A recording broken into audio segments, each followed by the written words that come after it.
Hello, beautiful people. It's me, Kirsten, and this is the It's Giving Mystical podcast for the week of October 3rd. Why does that date feel like it's like landing in me like October 3rd?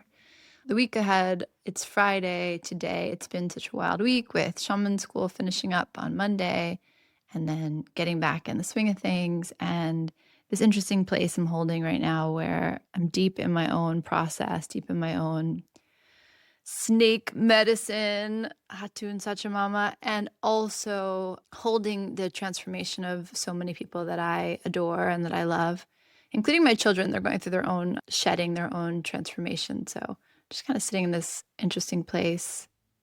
Could say so much about it, but I'm just going to let it sit for a few more moments, but find myself very quiet. So the idea of coming on here and talking feels a little bit like, what's there even to say? What are we even going to talk about today? I left the October podcast up and out, so I hope that finds you and reaches you well.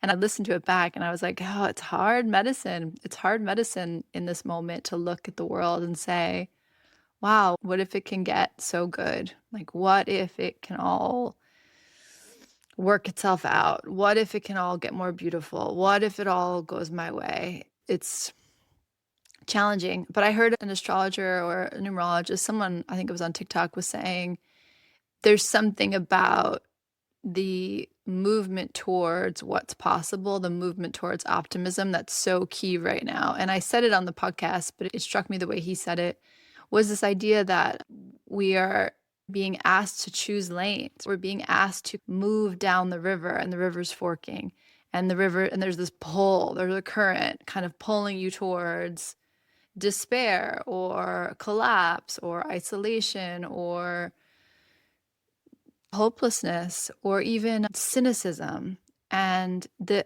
swimming towards the fork in the river that offers us the possibility to dream a new world into being, the possibility of destruction being, or anything that's falling away or disintegrating right now, that's actually giving us an opportunity to rebuild something better, to refortify your connections with your community, refortify your devotion to love, your devotion towards compassion.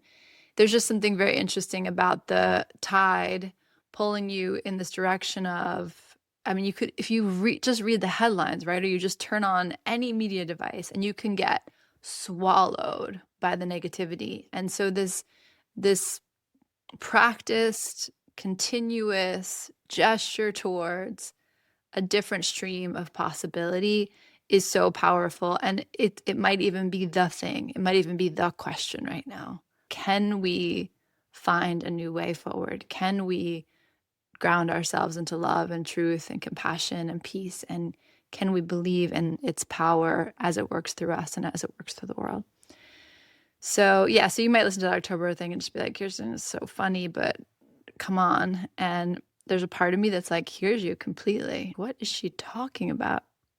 But there's a deeper part of me that sits outside of time, which sounds mystical, and it is, but it's also very real, that sits outside of time that can look at this and say, it's okay. Like, it's okay. Does it remove the suffering of what's happening? Does it remove the fear? No. But are we something bigger than that?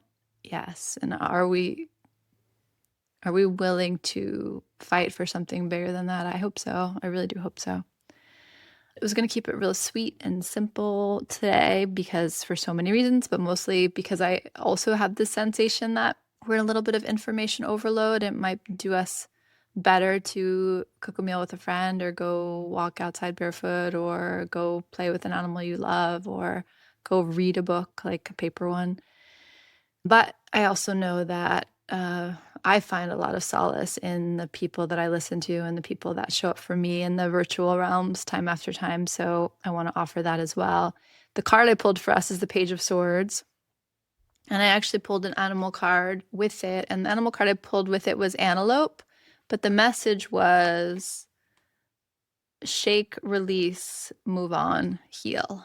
And the Page of Swords, it's interesting because we just had last week, I think, the Knight of Swords moving into the King of Swords, like this movement into something more mature, something, again, more compassionate, more with like wider sight, more aware of the consequences. And the Page of Swords brings us all the way back to a simpler time. Brings us back to a simpler time. But there's something about that. It brings us back to a simpler sense of, let me just catch my breath for a moment. Let me sit here. Let me really put my energy into my own being, into love, into truth, into freedom, whichever one of those is like really singing for you right now. And let me feel the earth below me. Let me feel that I'm held in something much bigger than my own little body. And the Page of Swords is like a new idea. It's a new idea. It's a new language. So the Page of Swords is literally learning a new language, but it's also therapeutically or spiritually or mystically or just the way you move through the world, just the way you act in the world, trying to do that in a new way with new words, with a new sense of how words might be impactful. Like I understand that in a new way, or I feel words in a different way. And there's something about the Page of Swords it's very quiet and it's very precious, and it's a sense of something new. And Kim Krantz, there's a poem she quotes all the time. I can't remember which poet it's from. I'll try to source it below, but the line that she quotes all the time is something is taking its course. Right? Yes. And I think in my brain, I've like reworked it to something is taking its shape. And I feel that in the atmosphere right now. And it's like part of this idea of this optimism, this hopefulness, this ability to believe in what's possible is because what are we feeding into this thing that's taking shape? Like we know a lot of things that are being fed into it, but what are you feeding into it? What's your contribution? How are you showing up in this place of creation and becoming that is the changing spaces of our world right now? The Page of Swords is so curious about what might be possible, so curious about the power behind their words.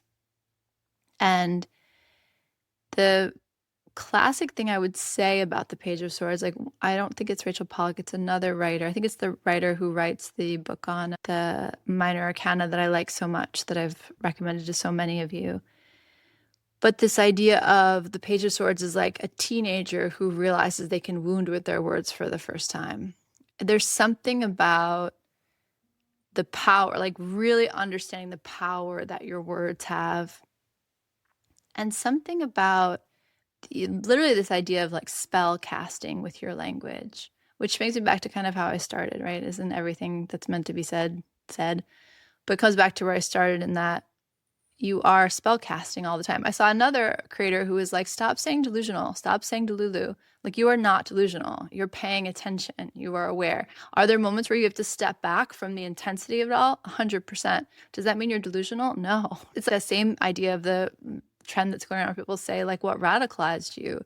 And people are like, stop saying it's radical to believe in human rights. Stop saying it's radical to have compassion for the suffering of others. And stop saying it's radical to want there to be a more equal playing field for people to be able to feed their families and women to have control of their bodies. Like these are not radical ideas at all, not even a little bit.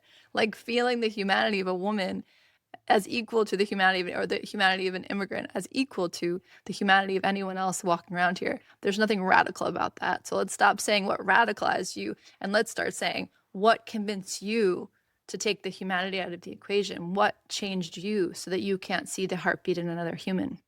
The Page of Swords is really this sense of clarity and curiosity and shape-taking around recognizing the power of your words. So that's with you this week.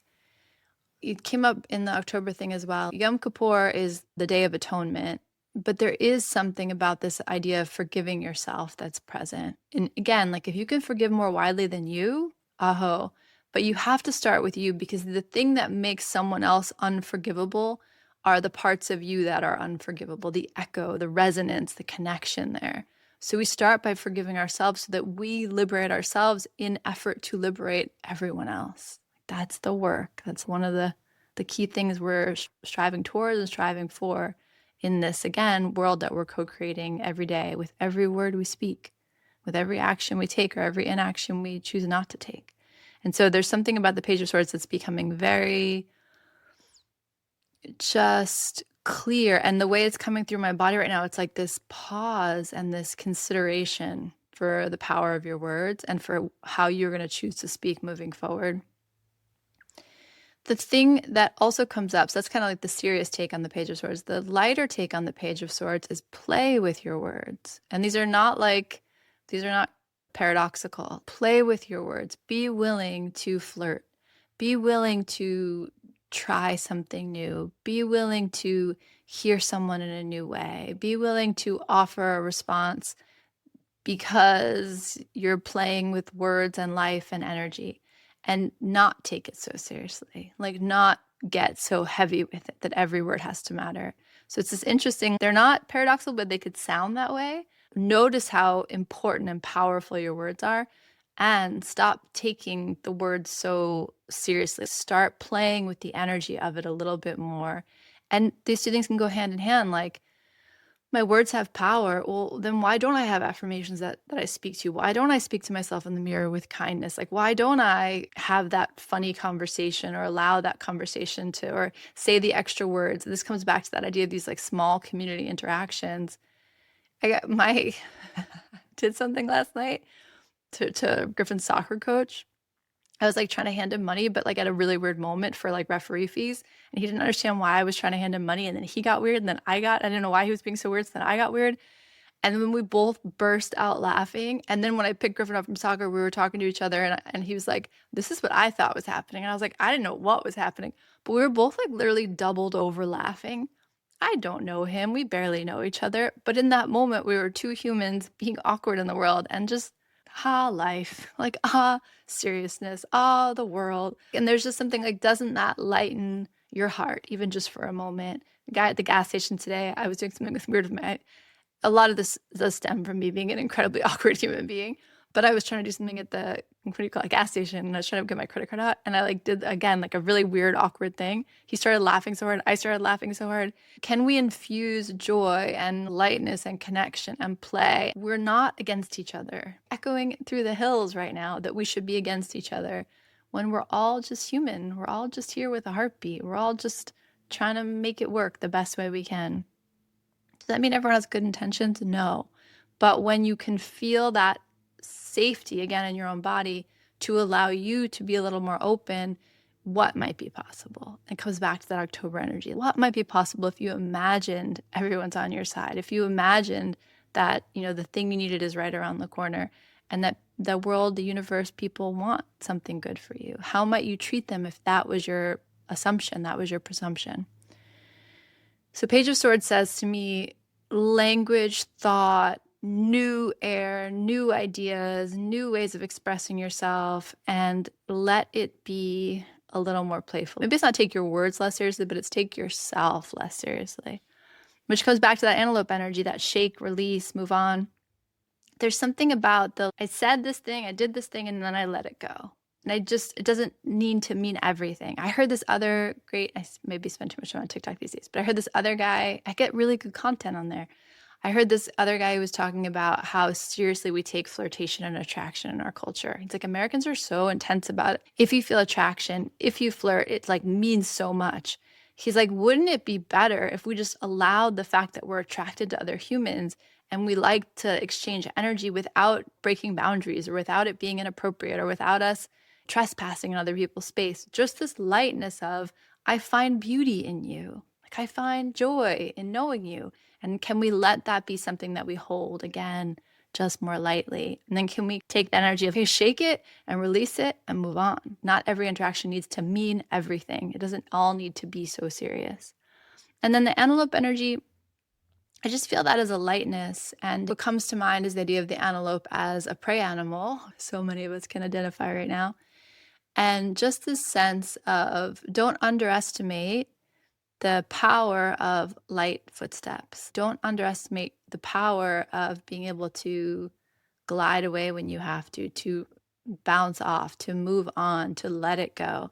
There's something about your speed and your light steps. Like, you might be a gentle creature, but you are not a powerless creature. And there's something here with the antelope that wants to remind us of that. The last thing I would say that's here is we try not to cause harm. right? We try not to cause harm as we move through the world. I hope. Probably people listening to this podcast are on board with me on that. And sometimes we do cause harm. And that comes back to forgive yourself, make amends where it's appropriate and right, and be conscious. You can play without causing harm, and you can have a light touch, and you can be curious about language and about where someone's coming from and what words they're using and why they're using those words without it being a threat or without it being, I don't know, there's something here about knowing you have power to wound and choosing to make art instead.